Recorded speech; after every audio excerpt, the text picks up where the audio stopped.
Kiev accuse Moscou de cibler les civils en Ukraine.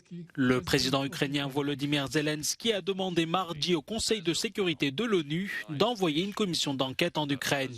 L'objectif est de prouver que le centre commercial de Kremenchuk a été détruit par un missile russe. Le dirigeant ukrainien a également une nouvelle fois réclamé que la Russie soit expulsée de son siège permanent au Conseil de sécurité. Si un pays tuait des personnes pacifiques, cela serait définitivement reconnu comme du terrorisme. Une telle organisation deviendrait un ennemi pour toute l'humanité. Par conséquent, ce qui est sanctionnable au niveau des criminels et des organisations criminelles ne devrait pas rester impuni au niveau d'un État qui est devenu une organisation terroriste. De son côté, la Russie dément avoir visé une installation civile, assurant avoir bombardé un dépôt d'armes. En réalité, il n'y a pas eu de frappe sur le centre commercial. Les forces armées russes ont utilisé des armes de précision pour frapper des hangars dans la zone de l'usine de machines routières de Kremenchuk.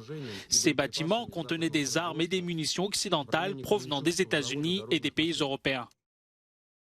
Les caméras de vidéosurveillance ont filmé la puissante déflagration provoquée par la frappe russe à Kremenchuk. Selon Kiev, l'attaque qui a ciblé le centre commercial a fait au moins 18 morts et près de 60 blessés. De nombreux pays occidentaux, dont la France, ont condamné les attaques de l'armée russe ciblant des zones résidentielles en Ukraine. Accueil royal à Madrid hier soir pour les dirigeants des pays membres de l'OTAN. Une soirée marquée par une annonce de taille. La Finlande et la Suède sont officiellement invités à rejoindre l'Alliance, la Turquie ayant finalement levé son veto à leur entrée. Bien que prévue de longue date, cette rencontre dans la capitale espagnole devrait, selon le secrétaire général de l'organisation, représenter un tournant, 4 mois à peine après le début de l'invasion russe en Ukraine. Il s'agit notamment de faire approuver un programme d'assistance complet à Kiev et d'augmenter le nombre de troupes en état d'alerte. Nous allons nous mettre d'accord sur un nouveau concept stratégique, le concept stratégique de Madrid. Ce sera le plan de l'OTAN dans un monde plus dangereux et imprévisible. Nous allons convenir d'une réorientation fondamentale de la dissuasion et de la défense, avec davantage de forces à haut niveau de préparation, de défense aérienne avancée et davantage d'équipements prépositionnés. Nous conviendrons d'un ensemble complet de mesures d'assistance à l'Ukraine pour l'aider à faire respecter son droit à l'autodéfense. Il est extrêmement important que nous soyons prêts à continuer à apporter notre soutien car l'Ukraine est maintenant confrontée à une brutalité que nous n'avons pas vue en Europe depuis la Seconde Guerre mondiale. La Turquie ayant accepté de soutenir l'adhésion de la Suède et de la Finlande, cela portera à 7 le nombre de pays de l'OTAN bordant la mer Baltique. Ankara s'y était jusqu'ici opposé car les deux pays ont accueilli ces dernières années sur leur territoire des militants kurdes que la Turquie qualifie de terroristes. L'entrée formelle des deux pays, qui doit être ratifiée par les parlements des 30 États membres de l'Alliance, est un long processus qui devrait prendre plusieurs mois. Pour la première fois, un ancien collaborateur de la Maison-Blanche a témoigné lors des audiences du Congrès sur l'attaque du Capitole du 6 janvier 2021. Cassidy Hutchinson, qui travaillait à l'époque en tant que stagiaire de Mark Meadows, le chef de cabinet de Donald Trump, a affirmé que l'ex-président avait sciemment ordonné à ses partisans armés de marcher vers le Capitole afin de tenter de renverser le cours de l'élection. J'étais à proximité d'une conversation où j'ai entendu le président dire quelque chose comme « Vous savez, je me fous qu'ils aient des armes. Ils ne sont pas là pour me faire du mal. Enlevez ces putains de portiques de sécurité. Laissez mon peuple entrer et ils pourront marcher jusqu'au Capitole. » Que même avant le 6 janvier, Donald Trump et ses principaux assistants étaient conscients que les choses pouvaient devenir violentes. Je suis remonté dans notre bureau et j'ai trouvé M. Meadows sur le canapé. Il regardait son téléphone. Je me souviens m'être appuyé contre la porte et avoir dit « Je viens d'avoir une conversation intéressante avec Rudy. On dirait que nous allons aller au Capitole. » Il n'a pas décollé les yeux de son téléphone et a dit quelque chose du genre « Il se passe beaucoup de choses, Cass, mais je ne sais pas si les choses pourraient devenir vraiment mauvaises le 6 janvier. » Donald Trump a estimé que ces affirmations sont, je cite, tordues et fausses, signe de la profonde fracture politique qui divise l'Amérique. Le parti républicain que Donald Trump contrôle encore d'une main de fer a d'ores et déjà promis d'enterrer les conclusions de cette commission s'il venait à prendre le contrôle de la Chambre des représentants lors des législatives de mi-mandat en novembre. Après 10 mois d'audience, l'heure du verdict est arrivée. La Cour d'assises spéciale de Paris doit rendre ce mercredi soir sa décision très attendue dans le procès du 13 novembre. Avec Salah Abdeslam, l'unique survivant des commandos, au total 20 personnes sont jugées depuis septembre pour les pires attentats jamais commis en France. L'accusation a requis contre Salah Abdeslam la réclusion criminelle à perpétuité incompressible. Il s'agit de la plus lourde sanction prévue par le Code pénal qui rend infime la possibilité d'une libération.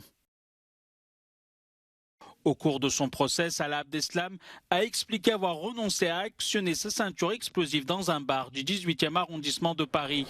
Mais d'après un rapport d'expertise, le dispositif était défectueux et n'a pas fonctionné le soir des attentats.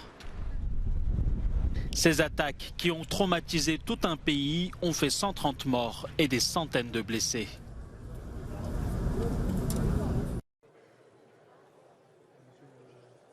Dix jours après le second tour des législatives en France, la nouvelle Assemblée nationale a entamé ses travaux ce mardi. Dans l'hémicycle, un peu plus de la moitié des 577 députés sont nouvellement élus.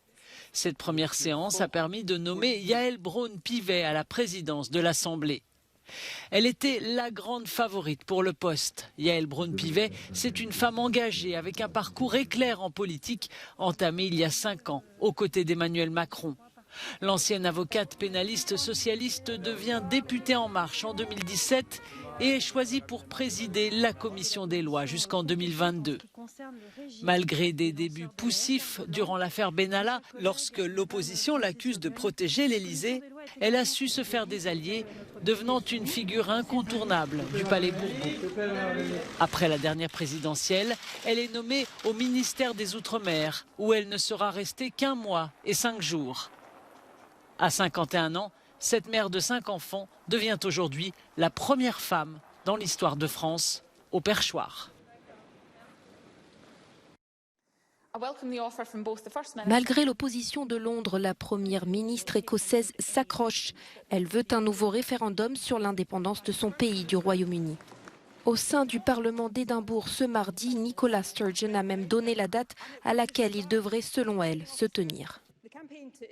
Le projet de loi indique que la question sur le bulletin de vote devrait être la même qu'en 2014. L'Écosse doit-elle être un pays indépendant ? Enfin, Monsieur le Président, le projet de loi comprend la date proposée pour la tenue du référendum.